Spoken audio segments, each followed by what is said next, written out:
Hola, Hola, bienvenidos a Señoras en Deconstrucción. un podcast que expandirá tu mente.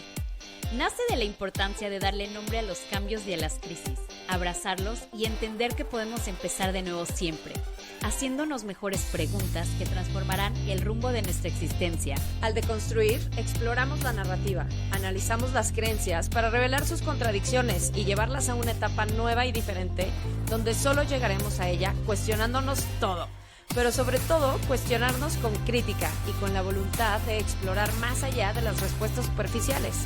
Soy Alia Arochi Y yo, Marieli Betancourt. y somos las Señoras en en Deconstrucción. Les damos la bienvenida a este espacio. Para construir más señoras libres y auténticas. El día de hoy abriremos el diálogo sobre las conversaciones que tenemos con nosotras mismas para conocer nuestro nivel de conciencia, donde nos abriremos para darle voz a nuestro diálogo interno, para que juntas descubramos los mitos y realidades existentes y les platicaremos de nuestra experiencia como señoras que somos, pero también como señoras profesionistas de salud mental que somos. Deconstruiremos juntas a la señora que fuimos, que negamos y debimos ser, para construir a la señora que elegimos ser. Yeah. Hola, hola, señoras, ¿cómo están? Buenas noches, buenas tardes o buenos días, como nos estén escuchando. Bienvenidas a este episodio número 4 de Señoras en Deconstrucción. ¡Yeah! Quédense con nosotros, ya saben, se la van a pasar poca madre, bomba, brutal o como ustedes le digan. Y vamos a empezar a platicar un poquito con el prechisme. Y yo, antes de contarles cómo vivo mi diálogo interno, me gustaría que quedara muy claro de lo que el diálogo interno es. Y bueno, seguramente han visto estas caricaturas donde está el personaje y sale un diablo y un ángel hablándole y diciéndole qué va a pasar o qué va a hacer y qué va a pasar si lo hace. Sí. Pues bueno, más o menos es así, ¿no? El diálogo interno es este diablillo y angelillo que tenemos allá adentro, porque todo lo que vivimos lo dotamos de significado, absolutamente todos. Todos identificamos una situación y la queremos comprender enseguida, pero lo hacemos desde nuestro marco conceptual. Ese marco que se ha creado desde que estabas en la panza de tu mamá, desde todo lo que escuchabas, lo que te leían, lo que decían, o sea, lo que sentías, ¿no? Lo que te enseñaron tus padres en la escuela, después las revistas, hasta las telenovelas. Y pues bueno, te lo juro. Y bueno, ahí se queda guardado en el inconsciente, pero está latente. Y desde esa información es donde interpretamos toda la situación que pasa a nuestro alrededor. Vivimos algo y enseguida tenemos un pensamiento, porque somos seres racionales. Correcto. Y que constantemente estamos queriendo entender la situación. Y queremos y ahí le ponemos nuestra subjetividad. Nuestro cerebro trabaja todo el tiempo. Así no pase una situación en específico, todo el tiempo está pensando. Tienes más de 70,000 pensamientos al día. Wow.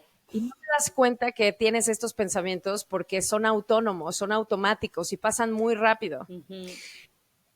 ¿Se acuerdan de esta película noventerísima de Mel Gibson, donde podía escuchar a las mujeres? Se despierta un día y puede escuchar lo que las... What a girl wants. Bueno, ese es el soundtrack, ¿no? What a girl needs. Lo que ellas quieren o algo así, creo que se llama. Exacto, lo que ellas quieren. Buenísimo. Y bueno, venimos muy vestidas Muy ad hoc, muy noventas. Muy noventas. Tú con tu Viva terciopelo. los noventas. y yo con mi saco noventerísimo. Sí, está para hacer alusión.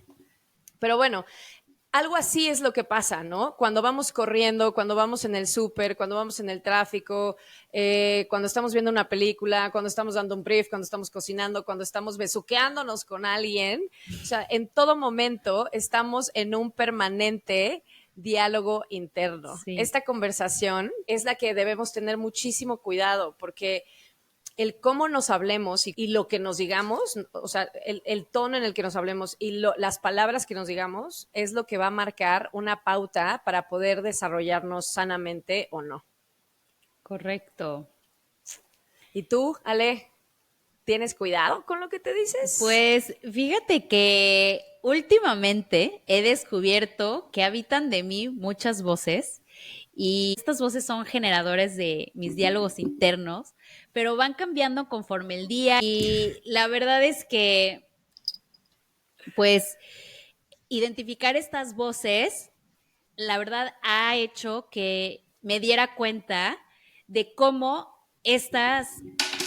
están internalizadas y cómo ahogan mi propia voz.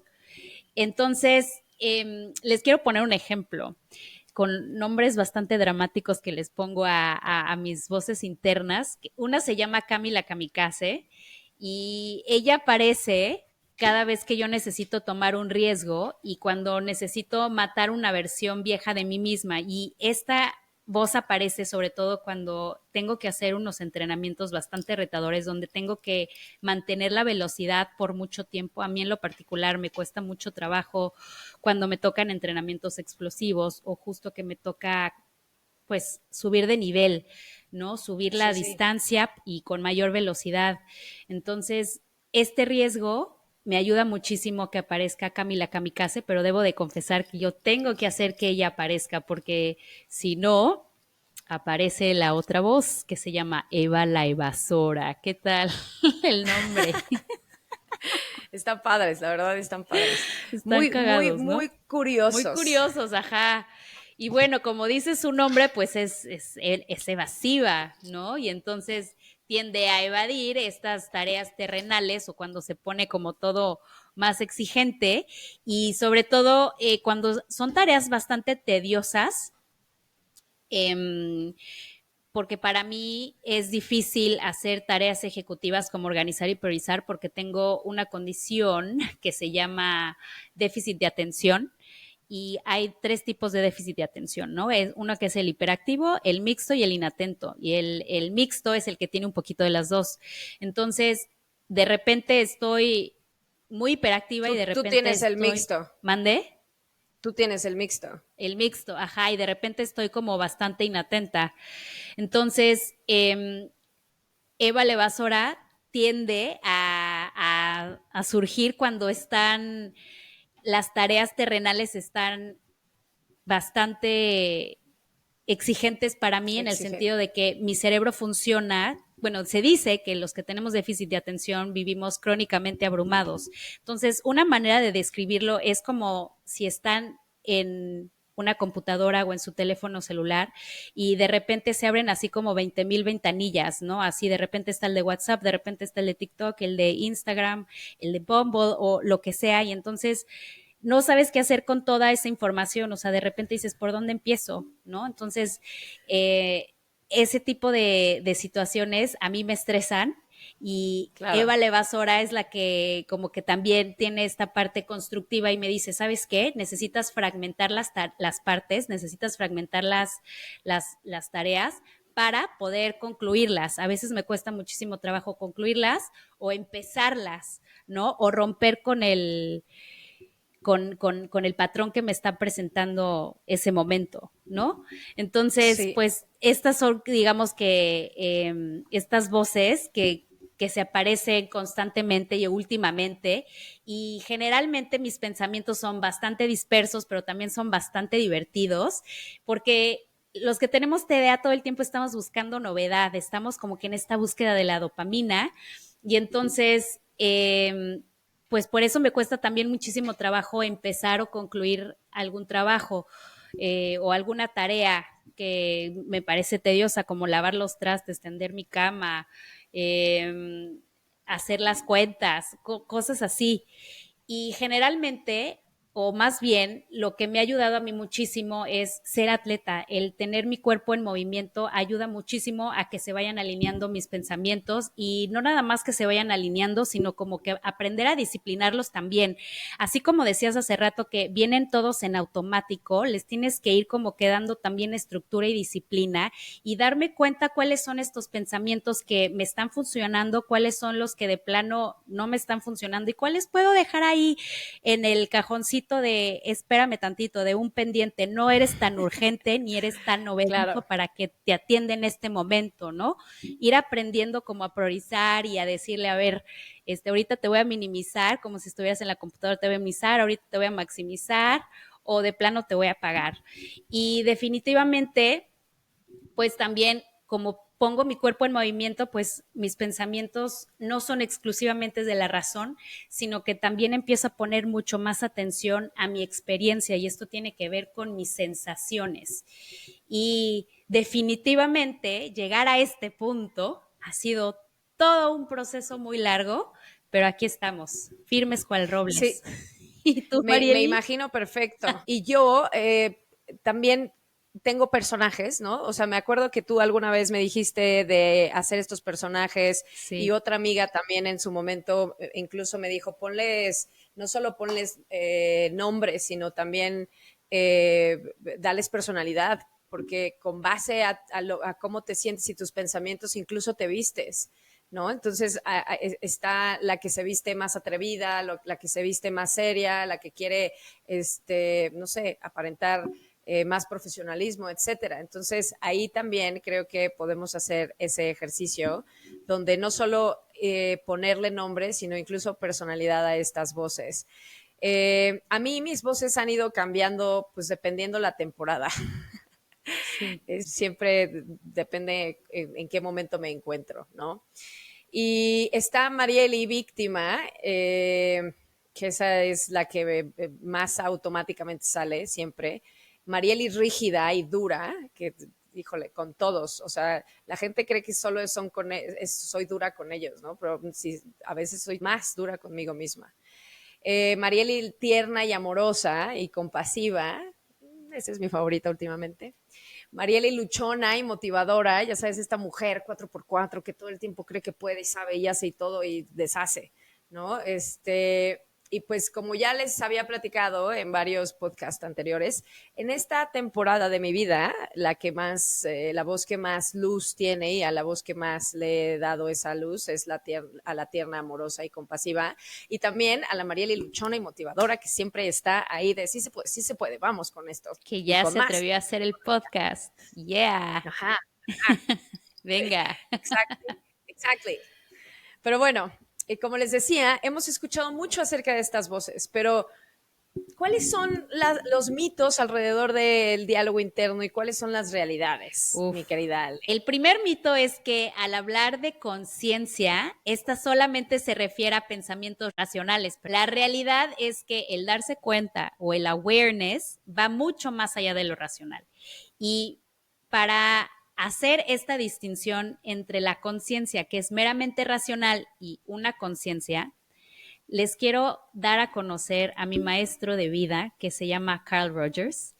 Él es un psicólogo estadounidense, creador del enfoque centrado en la persona, del cual yo soy seguidora, fiel, aplicadora en mis terapias. Hashtag fan.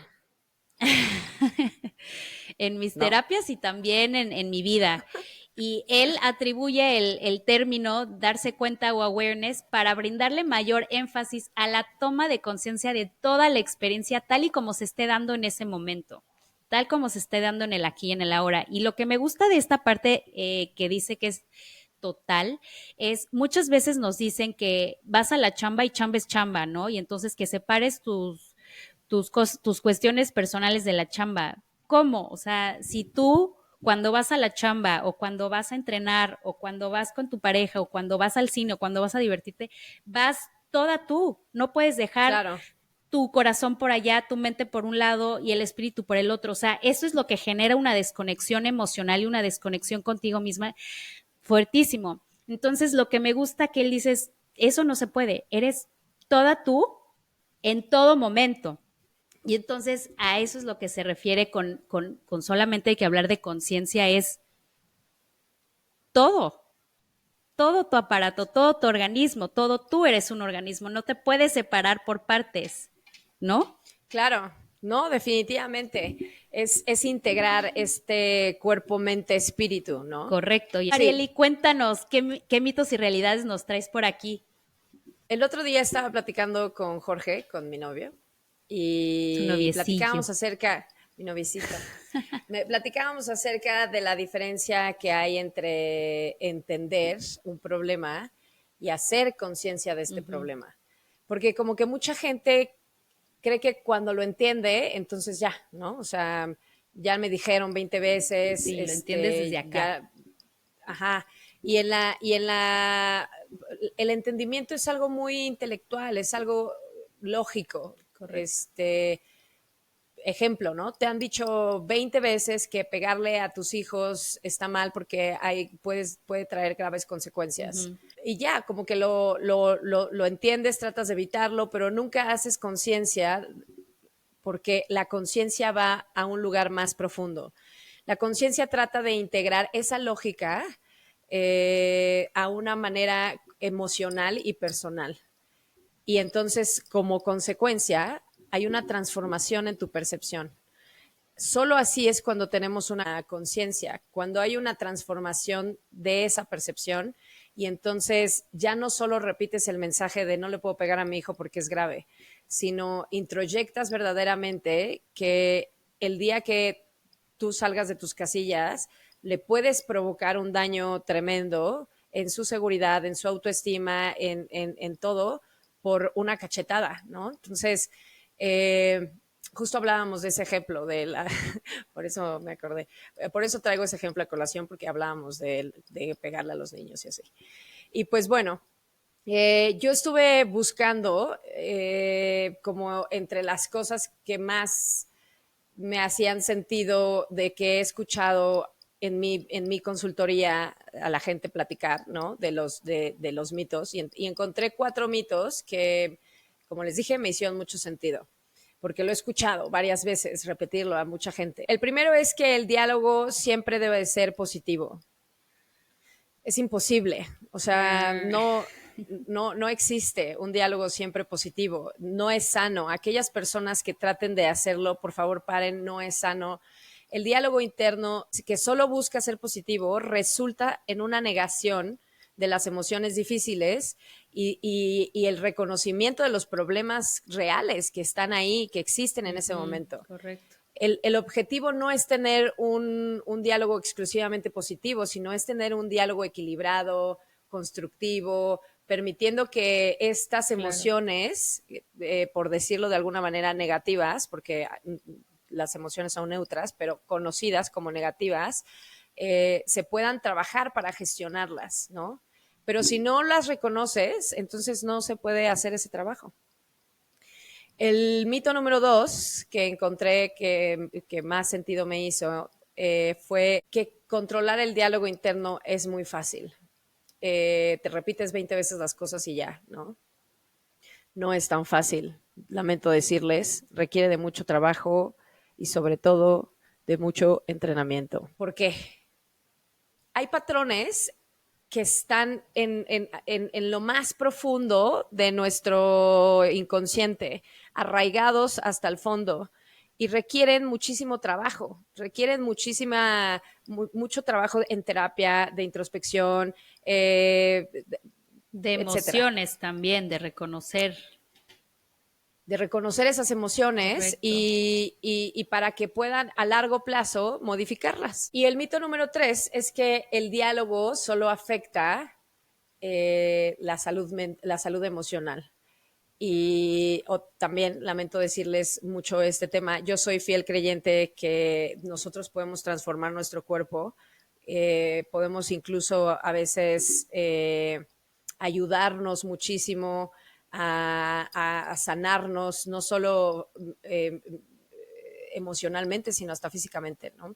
El diálogo interno influye en todo el cuerpo, en tus enfermedades, en tu rendimiento físico, cognitivo, en la toma de decisiones, en tu comportamiento, todo se ve afectado y es por una simple razón. Tus células son dirigidas por tu cerebro, todas tus células del cuerpo, todo tu cerebro es el que manda. Y cuando tu cerebro se programa y manda el mensaje que tú estás metiéndole de forma negativa a todas las células de tu cuerpo, entonces las células hacen caso al cerebro, ¿no? Hay esa sinapsis enseguida y y se mayor programan de igual comunicación. forma.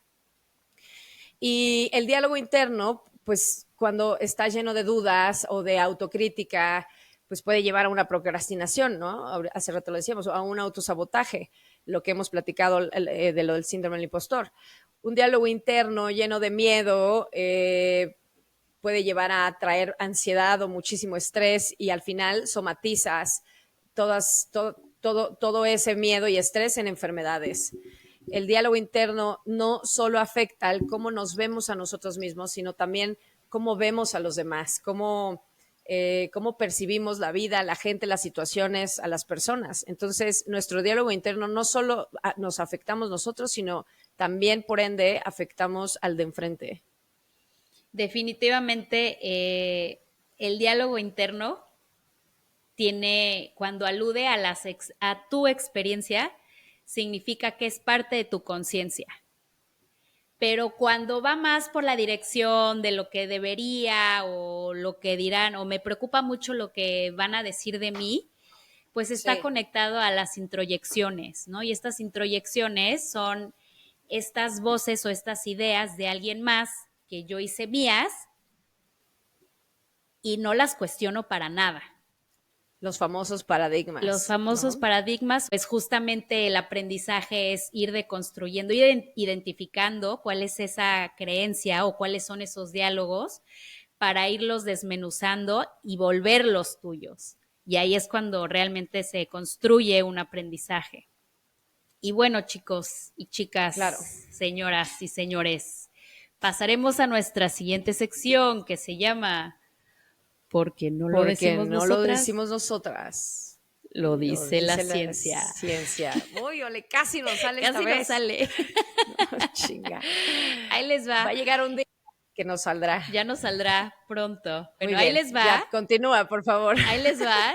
Les quiero empezar a platicar de otros psicólogos y otras personas importantes dentro del mundo de la psicología para que no nada más quede Sigmund Freud grabado en su mente. Y aquí yo les quiero venir a presentar a la fundadora del instituto donde yo me especialicé, que se llama Miriam Muñoz Polit, y ella habla acerca de la sensibilización gestal, que es un proceso psicoterapéutico, y ella dice que cuando logra esta sensibilización, cuando logra que las personas incrementen su darse cuenta, su conciencia total empieza a no aceptar imposiciones externas y a darse cuenta de todo su potencial, es decir, de todo aquello que había dejado de hacer y de ser. Cuando incrementan su conciencia, tiene consecuencias importantes como que las personas comienzan a sentirse mucho más ellas mismas y desean enfrentar su propia soledad y su diferencia.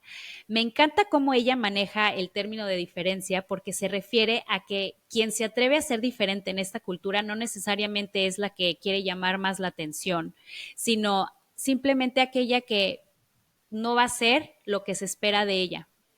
Y finalmente tiene que pagar un precio que es cierto rechazo y soledad.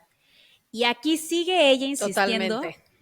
El cuestionamiento de, bueno, y si de alguna manera las personas con las que te rodeabas tuviste que rechazar un poco y pagar el precio de estar solo, pues también tienes que cuestionarte qué tan bien acompañadas estabas de estas personas, ¿no? ¿Qué tanto bien te hacían? ¿Qué tanto te nutrían?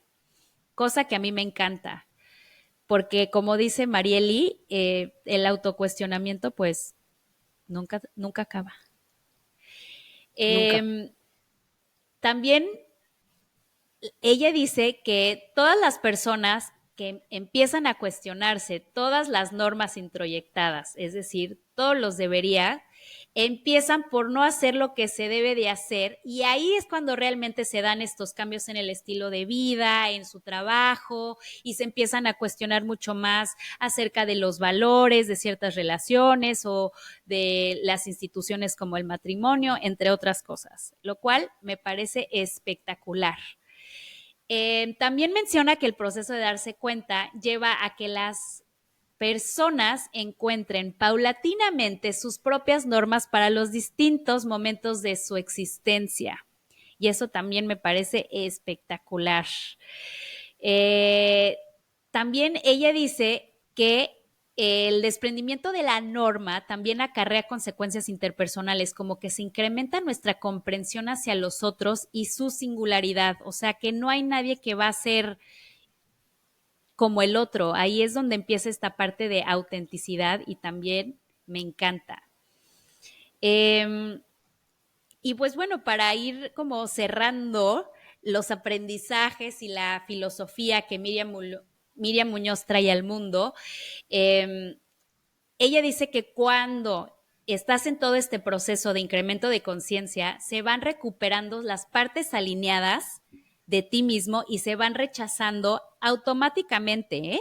Y naturalmente todas estas deberías o estas partes introyectadas y nuevamente la persona se vuelve más ella misma, lo cual también me fascina.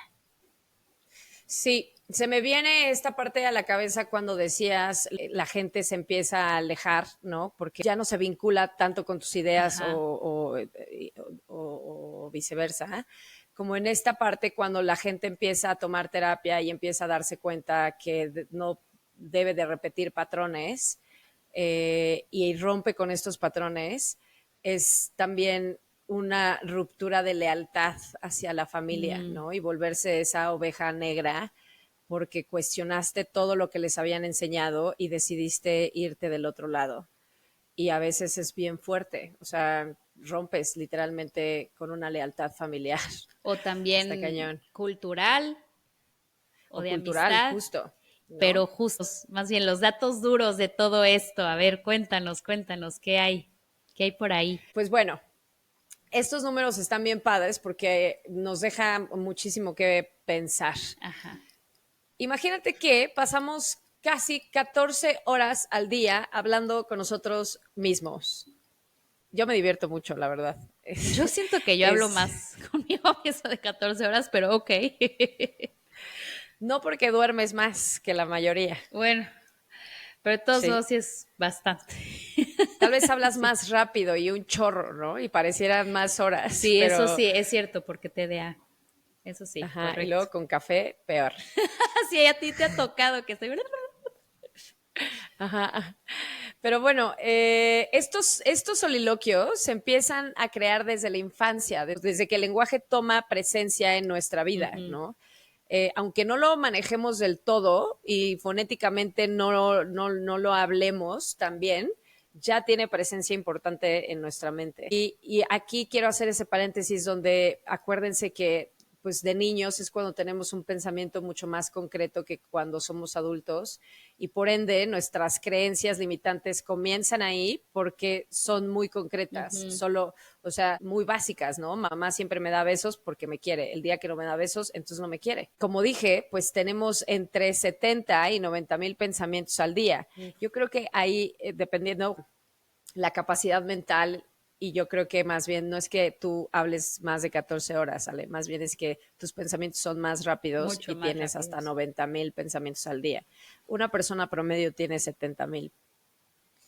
Pero no importa si es promedio o no, la mayoría de los pensamientos, o sea, el 80% de los pensamientos de todos los seres humanos es negativo. Tómala. A mí me gustaría como no dejar de explicar la parte sociológica porque creo que es muy importante y estos pensamientos son culturales, ¿no? O sea, hay una predisposición desde toda la idiosincrasia que llevamos integrando a nosotros, a nuestro ser, este inconsciente colectivo, etcétera. Y el mexicano viene de un pensamiento muy pesimista porque pues porque nos conquistaron, porque Hemos sido sometidos. hemos sido Ujú. sometidos, venimos desde el lugar de víctima. Hace rato les decía lo del tema de las telenovelas. Es verdad, o sea, todas nuestras telenovelas son pesimistas, o sea, todo es Dramáticas. tragedia y drama terrible, ¿no? Entonces, creo que sí hay un tema cultural importantísimo, pero también hay una predisposición genética al pesimismo o al positivismo. Hicieron estudios con gemelos que demostraron que entre el 25 y el 50% de los rasgos de personalidad relacionados con estos dos factores, del positivismo y el negativismo, tienen una disposición emocional hereditaria. Y esto se debe a una razón muy sencilla. No nos vayamos a cosas tan complicadas. Es que todos nuestros neurotransmisores de la felicidad están relacionados con los genes. O sea, hay gen para la recaptación de serotonina, hay gen para la degradación de la dopamina, hay gen para la decodificación de la oxitocina. Todos estos tres son neurotransmisores que aluden a la felicidad, ¿no? O al bienestar. Por lo tanto, o al positivismo. Por lo tanto, cuando genéticamente hay un trastorno ahí o un déficit o lo que sea, pues evidentemente se ve distorsionada tu forma de cómo experimentas las emociones desde tu cerebro. Y luego, si le sumas el ambiente pesimista, ¿no? Todos rodeados de negatividad, pues ya se imaginarán, ya mamoto. Y, ojo, o sea, aquí, a pesar de que me gustan estos datos duros, también creo que es bien importante encontrarles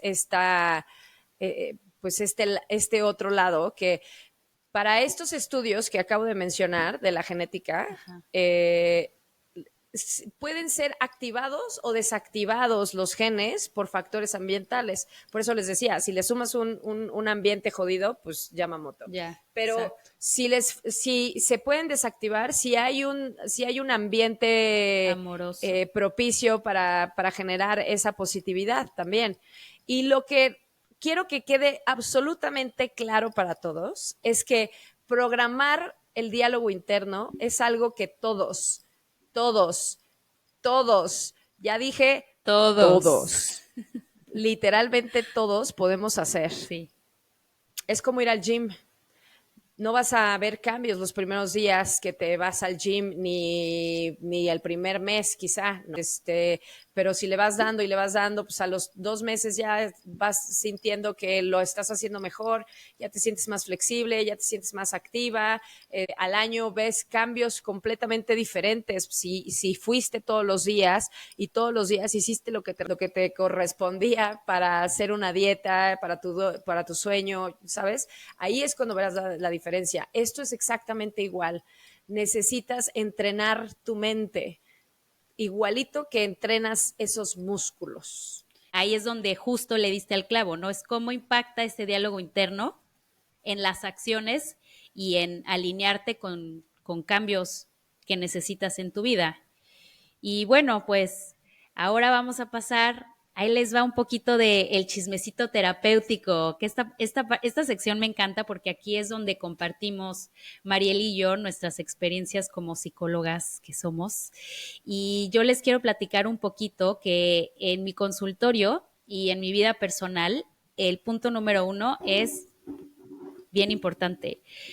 Y me gustaría hablarlo porque creo que se habla muy poco de esto. Generalmente se habla mucho de, ay, es que hay que darnos cuenta y hay que traer conciencia, y sí, pero Amiga, no date siempre cuenta. el darte cuenta y el ser consciente trae esta connotación de felicidad y de alegría. La verdad es que en muchas ocasiones es bien doloroso darte cuenta o ser consciente porque ya no estás distorsionando la realidad. Y cuando me refiero a distorsionar la realidad es que no estás percibiendo desde tu mecanismo de defensa como la negación o desde la desconexión emocional Claro. o desde la represión, sino lo estás viendo tal cual es. Y Exacto. Y perdona que te interrumpa ahí, pero me vino este pensamiento a la cabeza. Por ahí dicen, ignorance is a bliss, ¿no? O por sea, eso, la gente exacto, justo que ese es el no punto. se La da gente cuenta. que decide quedarse ignorante en muchos aspectos de su vida es feliz, ¿no? Pareciera ser feliz, es una bendición. Y me acordé ahorita de una frase de Carl Jung que decía que no se ilumina fantaseando con la luz, sino se hace conciencia desde la oscuridad. Correcto. Y primero, pues para salir a la luz, pues hay que convivir con la sombra, ¿no? Y la sombra y la luz son parte de la dualidad. Y Correcto. definitivamente, aunque es mucho más doloroso aceptar la realidad como es, pues a la larga te va brindando mayor libertad y mayor crecimiento y mayor autenticidad. Las personas que viven en la ignorancia generalmente son personas que no crecen, que se estancan. Entonces Son puede ser felices, ignorance is a bliss por ajá, cierto tiempo, no es sostenible. La verdad es que la tendencia del ser humano es desarrollarse y crecer. Y cuando te evolucionar. mantienes en la ignorancia, ahí te quedas, te estancas. Y justo esto es lo que lleva al punto número 2, que el darte cuenta es un continuum, nunca acaba. O sea, si tú creías que ya te habías dado cuenta cómo funciona todo tu sistema familiar, todos tus diálogos internos, o sea, no, ¿qué crees? Hace- el autoconocimiento y la autoconciencia son eternos. Eternas, son ilimitados, así como nosotros. También nosotros tenemos esta tendencia a actualizarnos y a crecer y evolucionar.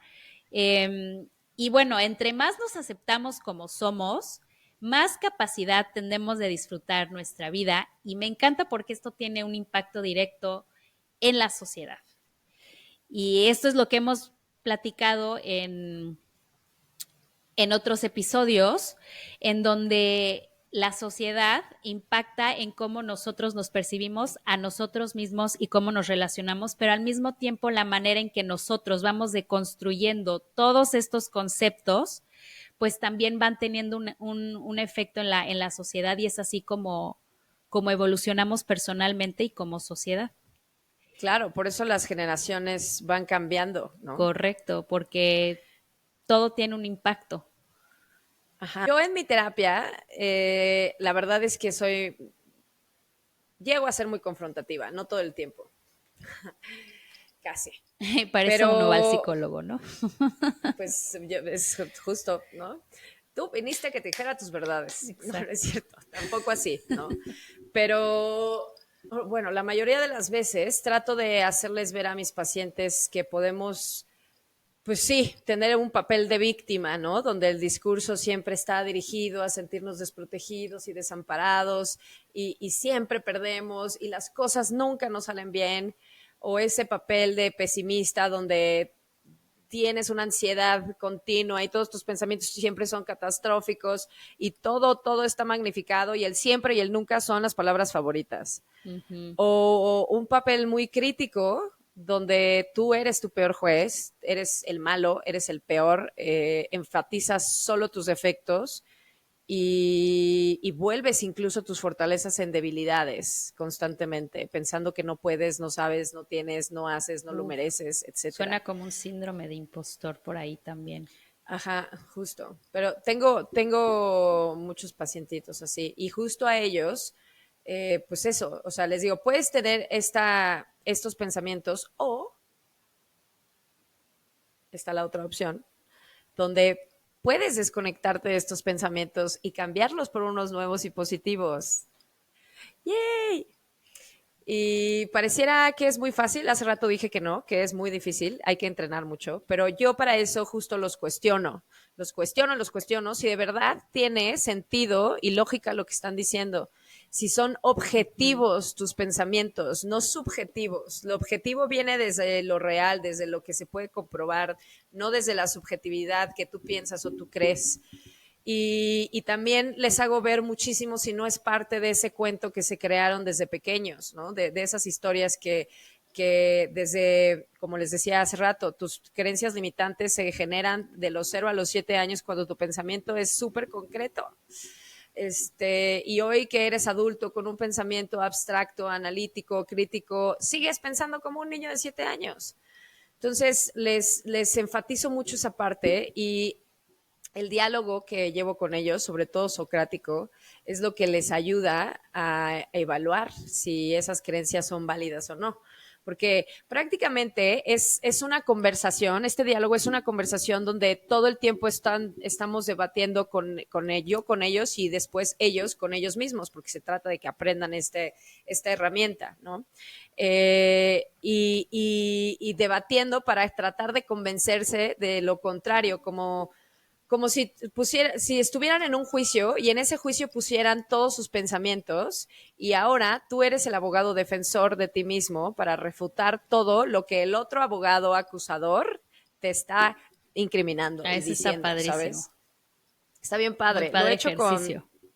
Ajá. Lo he hecho últimamente con dos personas que justo tenían, uno un pensamiento muy rígido, Ujú. eh, y el otro un pensamiento muy de soy el peor de la vida. Ok. Y la verdad es que para mí, muy grata sorpresa, el abogado defensor ganó las dos veces. O sea, y me parece increíble porque tenía miedito al principio de decir, puta, a ver si no se aferran y se aferran a esta parte, ¿no? Pero inconscientemente está ahí la respuesta. Inconscientemente el abogado defensor existe y está ahí también latente, queriendo salir, ¿no? Ese es el otro personaje que le tienes que dar luz.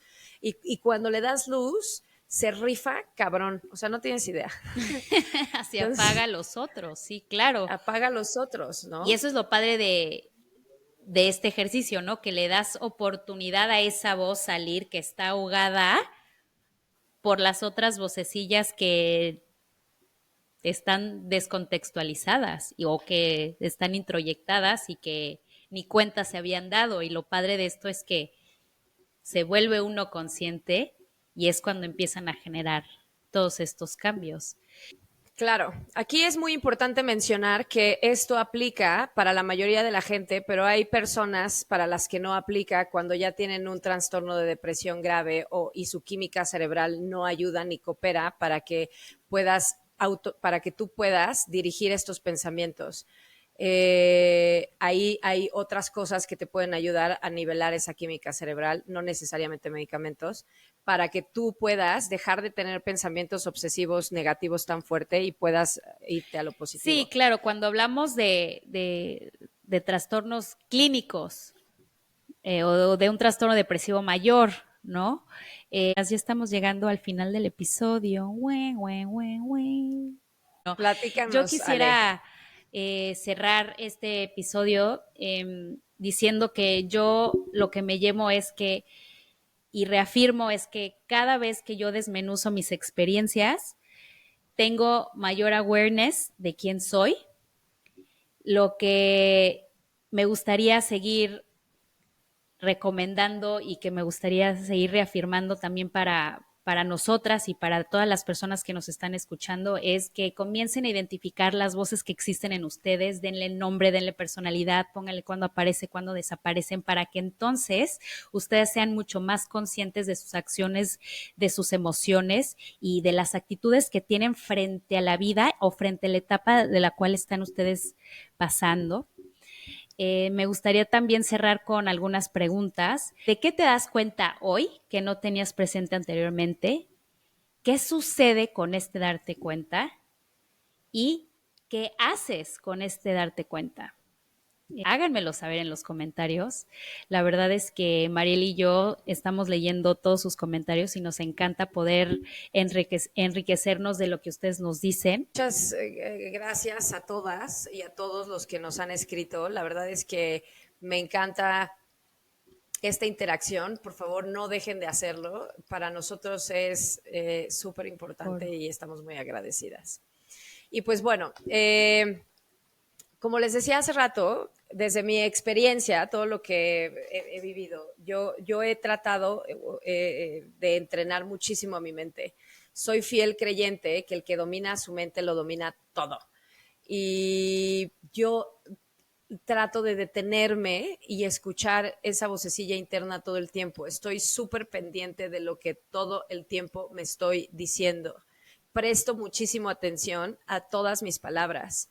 Y cuando algo no me suena tan bien, me paro a evaluar objetivamente si me sirve ese pensamiento o no para mi salud mental, para mi paz mental. Siempre he creído que la paz mental, el bienestar emocional, la felicidad es una toma de decisiones. Tienes algo que creer, pero puedes elegir otra cosa en qué creer.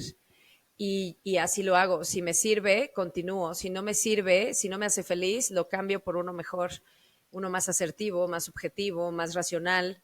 Y después, de verdad, es que disfruto muchísimo cómo voy sintiéndome mucho mejor porque no me estoy aferrando a algo externo que no puedo cambiar, sino más bien decidí cambiar algo interno y tomar el control de mis pensamientos, por lo tanto de mis emociones, y me gustaría cerrar con esta idea más que con una pregunta esta vez. Ustedes son las personas más importantes que se estarán escuchando todo el día.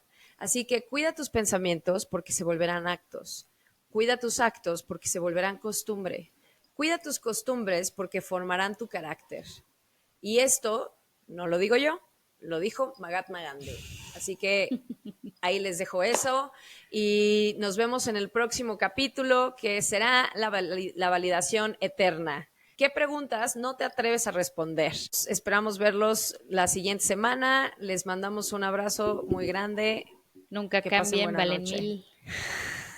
Los queremos mucho. Besos. Hasta luego, Gracias por todo su señoras. apoyo. Bye. Buenas noches. Bye. Bye, Ale. Bye, Marieli.